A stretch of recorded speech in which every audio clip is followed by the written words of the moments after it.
শিক্ষা সংক্রান্ত গুরুত্বপূর্ণ আপডেটগুলো পেতে হলে অবশ্যই শুভেন্দু একাডেমি চ্যানেলটি সাবস্ক্রাইব করুন। পাশে থাকা বেল আইকনটিতে ক্লিক করে ভিডিওটি বেশি বেশি করে শেয়ার করুন। এর ব্যাপারটা তো মানে আমরা সত্যি কথা বলতে কি কর্মচারী সমাজ, শিক্ষক সমাজ, অবসরপ্রাপ্ত কর্মচারী সমাজ সবাই জানতে চাইছে এবং আমরা একটা অনুমান করেছিলাম যে এই নভেম্বরের লাস্ট উইকে অন্তত প্রকাশ পাবে। প্রথমে ফার্স্ট উইক ধরেছিলাম, সেকেন্ড উইক ধরেছিলাম, স্বাভাবিকভাবে আশাটা দীর্ঘদিন ধরে অতিক্রম করে আজকে প্রায় নভেম্বর মাস শেষ হতে চলেছে। তাতে কোনো উত্তর আমরা এখনো সুপ্রিম কোর্ট থেকে পাইনি। তবে এইটুকু আমরা দেখেছি যে আমাদের যে ডিএ মামলাটা যারা করেছিল মাননীয় সঞ্জয় কারোল এবং প্রশান্ত কুমার মিশ্রের বেঞ্চ, তাদের একসঙ্গে বসা, অর্থাৎ যখন স্পেশাল বেঞ্চ না হলে একসঙ্গে হয় না, সেটা দেখছি এখন কিন্তু অন্তত সপ্তাহে একদিন দুদিন করে হচ্ছে। আরুষ এবং সঞ্জয় কারোল এবং পিকে মিশ্রের বেঞ্চে ডিএ মামলাটা এখনো মানে অ্যাজ ইউজুয়াল লিস্টে তো নেই, থাকলে পরে ওই সাপ্লিমেন্টারি, তা সেটা থাকবে বলে আমাদের মনে হয় না। কারণ কর্মচারী সমাজের কাছে যে বলবো যে হ্যাঁ থাকতে পারে সেটাও বলবো না। যদি থাকে তাহলে একদম শেষ মুহূর্তে জানতে পারবেন, এর মধ্যে কোনো কিন্তু নেই। এইটুকুই যে আগে বেশ কিছুদিন আমরা দেখেছি যে স্পেশাল বেঞ্চ করে দুজনে বসেনি, এখন স্পেশাল বেঞ্চ করে দুজনে বসছে মাননীয় মানে জাজদ্বয় মহাশয়, এবং দুটো থেকে বা তিনটে থেকে মামলা শুনছে, আদার্স মামলা শুনছে, বা অন্য কোনো সাপ্লিমেন্টারি থাকলে তাদের মামলা শুনছে, কিন্তু আমাদের মামলা ওঠেনি। এইটুকুই আমরা কর্মচারী সমাজকে বার্তা দিতে পারি যে এখনো পর্যন্ত ডিএ মামলার রায়ের কোনো ইনফরমেশন আমরা সর্বোচ্চ আদালতের কাছ থেকে পাইনি। বুথ লেভেল অফিসার, এই যে নামকরণটা শুনলে কি মনে হয় যে অফিসার? দেখুন ব্যাপারটা কি, নির্বাচন কমিশন প্রত্যেকটা রাজ্য থেকে খোদ সরকারি কর্মচারীদের এই নির্বাচনের কাজে লাগানো হয় এবং সেই সময়টা তারা নির্বাচন কমিশনের আন্ডারে চলে যায়। আমরা যেটা বলছি, আমরা খোদ সরকারি কর্মচারী, আমরা নির্বাচনের কাছে প্রত্যক্ষভাবেই যুক্ত থাকতাম আর কি। সেক্ষেত্রে নির্বাচন কমিশন যখন ভোট আসতো, সেখানে যে রিক্রুটমেন্টটা প্রথমে হতো, বলতাম যে প্রিসাইডিং অফিসার, পোলিং অফিসার, তাতে first polling, second polling, third polling, এইভাবে নির্বাচন করত। এবং সেটা কিভাবে, তাদের পোস্ট এবং স্কেল। আমি যদি একটা গ্রুপ ডি স্টাফ হই, আমাকে যদি প্রিসাইডিং অফিসার করে দেয়, আমি ভোট পরিচালনাই করতে পারবো না। আমি ভোট তো পরিচালনাই করতে পারবো না। এবার আমি যদি ভোট পরিচালনা না করতে পারি এবং নির্বাচন কমিশন যদি বলে না, আপনাকে ওই প্রিসাইডিং অফিসারের কাজটাই করতে হবে, তাহলে কি হবে? চাপের মুখে পড়ব, আমি আতঙ্কগ্রস্ত হয়ে পড়ব।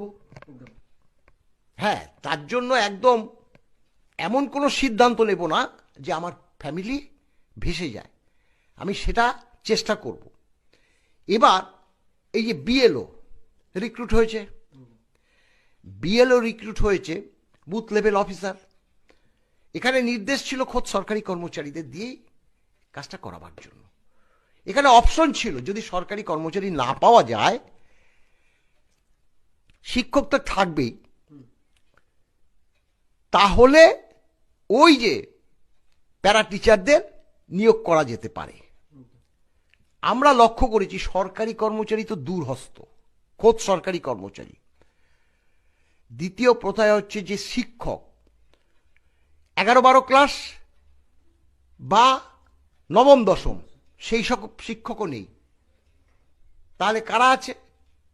আছে হচ্ছে প্রাইমারি স্কুলের টিচার, তাও কিন্তু সাফিসিয়েন্ট নেই। আর কারা আছে? 500 শিক্ষক। আর কারা আছে? অঙ্গনওয়াড়ি। দেখুন অঙ্গনওয়াড়ি তারা কি কাজ করে? মিড ডে মিলের রান্না করে। তো আমি কিন্তু তার পেশাটাকে কিন্তু মানে অপমান করছি না, অসম্মান করছি না। তাদের দেখেছি মিড ডে মিলের রান্নাইটাই ম্যাক্সিমাম। কিছু কিছু তারা যারা প্রাইমারি স্কুলের ছাত্ররা আসে না, বাড়িতে গিয়ে তাদেরকে নিয়ে এসে স্কুলে ভর্তি করায়। এইসব কাজগুলো অঙ্গনওয়াড়ি কাজ আমরা লক্ষ্য করেছি। তাদেরকে এই বিএলও করেছে, নামটা মারাত্মক, বুথ লেভেল অফিসার।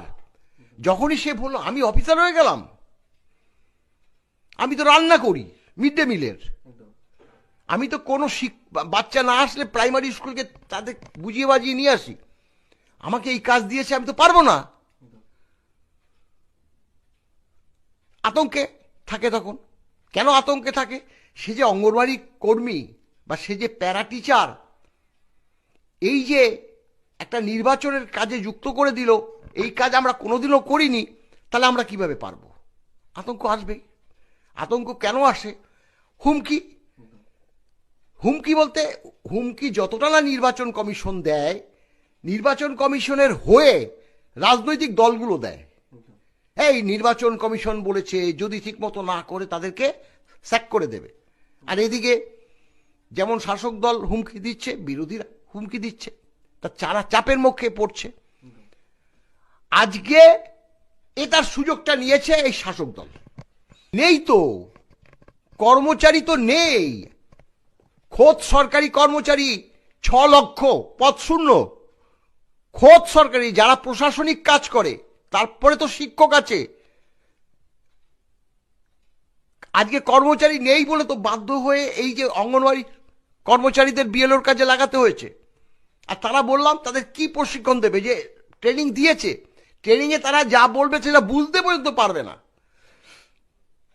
আমরা যখন নতুন কাজে ঢুকেছি, ওই যে বললাম তাদের স্ট্যাটাসটা দেখে, এখনো সেই সিস্টেম আছে। ভোটের সময় কারা প্রিসাইডিং হবে, কারা পোলিং অফিসারের first polling, second polling, third polling হবে, তাদের পোস্ট এবং স্কেল দেখে সেটা নির্ণয় করে। এর মধ্যে কিছু ভুলভ্রান্তি হলে সেটাকে একটা গ্রুপ ডি, সেটা হয়ে যায় অনেক সময় প্রিসাইডিং অফিসার। দেখুন, উনি ফিতে কাটে, উদ্বোধনের ফিতে কাটে কিসের? দুর্গা পুজো, কালী পুজো, কার্তিক পুজো, এমনকি পারলে সরস্বতী পুজো। ফিতে কাটাটা কোথায় আমরা দেখেছি? একজন মুখ্যমন্ত্রীর বলছি, অন্যান্য নেতারা তো অনেক সময় কাটে, সেটার মধ্যে কোনো ব্যাপার নেই। আমরা তো যে বড় হয়েছি, বিগত দিনের কংগ্রেস সরকারটাকে অতভাবে আমরা দেখতে পারিনি। আমরা বামফ্রন্টকে দেখেছি, আমরা বর্তমান সরকারকে দেখেছি। বামফ্রন্টের কোনো মন্ত্রী গিয়ে দুর্গাপুজোর প্যান্ডেলের ফিতে কাটতো না। তারা অনেক উদ্বোধনের ক্ষেত্রে কোনো কল কারখানা হলে তারা কাটতো, সে বড় না হলেও ছোট হলেও কাটতো। আর এই মুখ্যমন্ত্রী আজকে তো শিল্পর শও নেই, তাহলে কি ফিতেটা তো ওই তার দুর্গাপুজোই কাটতে হবে। এর মধ্যে আর কি, সে মানে এখন কর্মচারী সমাজ বলতে ধীরে ধীরে ধীরে ধীরে লোপ পাচ্ছে।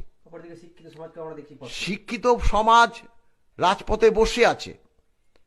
তিনি কেবল এই জগন্নাথের মন্দির করে দিয়েছি, এই মহাকালের মন্দির করব, এই শিব মন্দির করব, এই খেলা করব, মেলা করব। আর একটা কথা বলি, যে বিরোধীরা রাজনীতি তো নিশ্চয়ই করবে, এটা তো ঠিক যে অর্থনৈতিক অবস্থা আমাদের পশ্চিমবঙ্গে একদম ভেঙে তছনছ হয়েছে, এবং সেটা খুব সহজে বোঝা যায়। বামফ্রন্ট শুধু বলবো না, বিগত একদম স্বাধীনতা হয়ে যাওয়ার পর যে ঋণটা বিভিন্ন সরকার রেখে গেছে, শেষে যে বামফ্রন্ট সরকার রেখে গেছে, সেটাও তো 1,92,000 কোটি টাকা। আর আজকে 8 লক্ষ কোটি টাকার উপরে ছাড়িয়ে গেছে। তাহলে এই যে দেনার দায়ে আজকে জর্জরিত রাজ্য সরকার, তা সেটা তো প্রচারের আলে আনতে হবে। মাথাপিছু আয় কত আজকে, অন্যান্য স্টেটে কত, এইসব নিয়ে কোনো আলোচনা নেই। কেন কর্মচারী সমাজ নিয়োগ হচ্ছে না?